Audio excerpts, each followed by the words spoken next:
Welcome to Fourville. I've not seen you around town before. Are you interested in seeing the Fourville tents? Or perhaps purchasing a souvenir? Tell me more about this vault. Do you want the talk? Alright, here goes. More than 200 years ago, the Great War broke out across the world. Thousands of people took shelters in things called vaults, like the one behind me. When the vaults sealed, they were expected to open up after 20 years. There were some who decided that if they could wait that long, they could find shelter when it opened.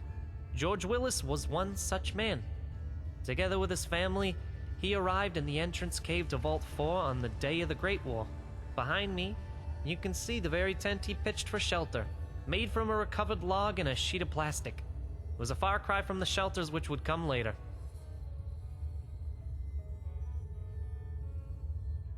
That's incredible. If you think that's incredible, wait until you hear what happened next. Over time, more refugees began showing up at the vault seeking shelter. As more people came, they needed more living space. The early residents of Fourville began to dig out the walls of the cave and used reclaimed wood and dismantled vault tech equipment to build houses. This process is still ongoing as workers tirelessly dig to create new spaces for houses and maybe find a way inside the vault.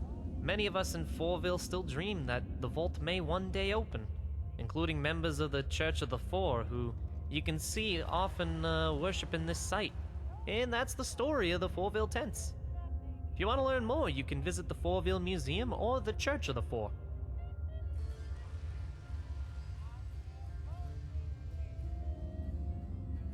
What do you sell here? We sell samples of dirt from the earth around the tents, certificates of authentication to say you've seen the tents, as well as some pre-war knickknacks. Let's see what you have. You won't be disappointed.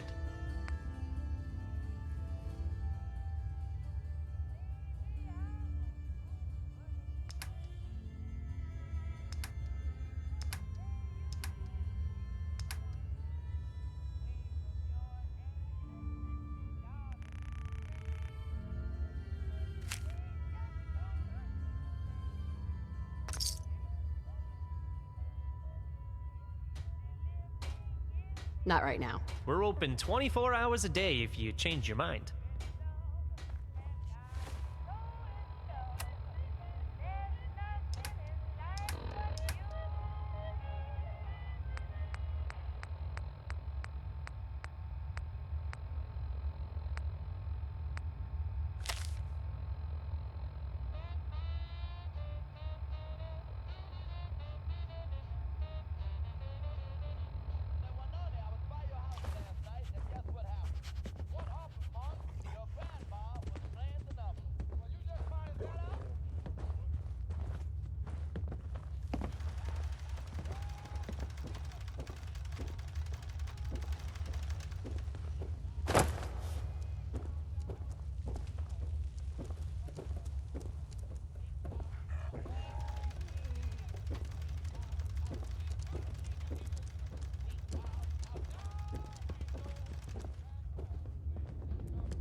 Come on, work, you dang machine.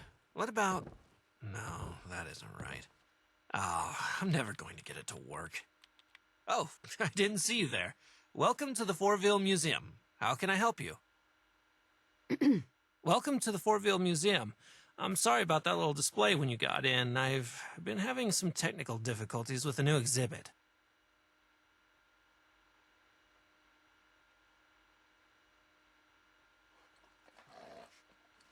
What is this place? This is the Fourville Museum. Here you can learn anything you want about the founding of the settlement all the way back in 2077 or right up to the modern day.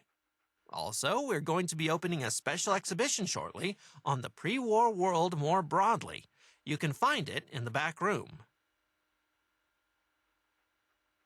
I'm interested in the history of this place. Then you've come to the right place. You can look at all the exhibits we have or talk to me if you have any specific questions. What do you know about Vault Tech? Vault Tech was a pre-war company which built massive underground vaults for people to survive the nuclear war. From the promotional material I've read, they were equipped with all the modern amenities. They look like lovely places to live. Tell me more about this vault. Very little is known about the vault itself. Its doors have never opened. Generations of Fourville residents have tried to find a way in, but to no success. Some of the only examples of Vault 4 jumpsuits are on the display across from the door, as well as some Vault 4 bobbleheads. They say Vault Tech produced a full set, but I've never come across any. Who built this place, originally? Has it been here long? Fourville was founded when a man named George Willis decided to set up camp outside Vault 4 and wait for it to open. That was over 200 years ago, and since then, the town has changed a lot. It's the work of every generation which came before us. At the Fourville Museum, we're proud to have a special display of George Willis's personal artifacts. Our prized possession is his terminal, but that's off limits. I don't have any more questions. Anything else I can help you with? What are you working on? Oh, this? It's a holotape. I bought it from a trader who came by a few weeks ago. He said it had some kind of game on it, but I've not been able to get it to run. It keeps saying I need to download update, but when I press the button, it just says cannot communicate with cloud server. I'm not sure what a lot of those words mean. I've tried everything I can think of. I even took it outside where it could see the clouds, but no luck. It's a real shame because it'd make a great addition to our new pre-war exhibition. Is there anything I can do to help? Maybe there is something you can do. I had wondered if it might be possible to download update directly from the company who made the game. My museum duties keep me so busy I wouldn't be able to go myself. The game was made by a company called Real Patriot Games. You might be able to download update from their headquarters. If you're able to do that for me, you'd be doing the museum a really big favor.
Sweet. That's a pretty neat trick. Always got to keep your eyes open for movement.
Mr. Howard, do you care to explain why our server room is locked down when we are just hours away from the release of the 0.9.1.2 update? I'm sorry, Mr. Wu. I would have come to you first, but I needed to act quickly. I found evidence that there's a Chinese spy in the company. They were going to use the 0921 update to spread a virus that would cripple our nation's security infrastructure. A Chinese spy? Here at Real Patriot Games? How is that possible? We are all good U.S. patriots here. I know it seems unlikely, Mr. Wu, but I found communications originating from China hidden in some code for the update. This is very shocking news to me, Mr. Howard. Do you have any leads of this Chinese spy? I'm not sure yet. I thought it could be Clint Washington. I heard him advocating for single-payer healthcare the other day. Yes, Mr. Washington is surely the most obvious suspect. Investigate Mr. Washington and report directly to me. You got it, Mr. Wu. You're a true patriot, sir.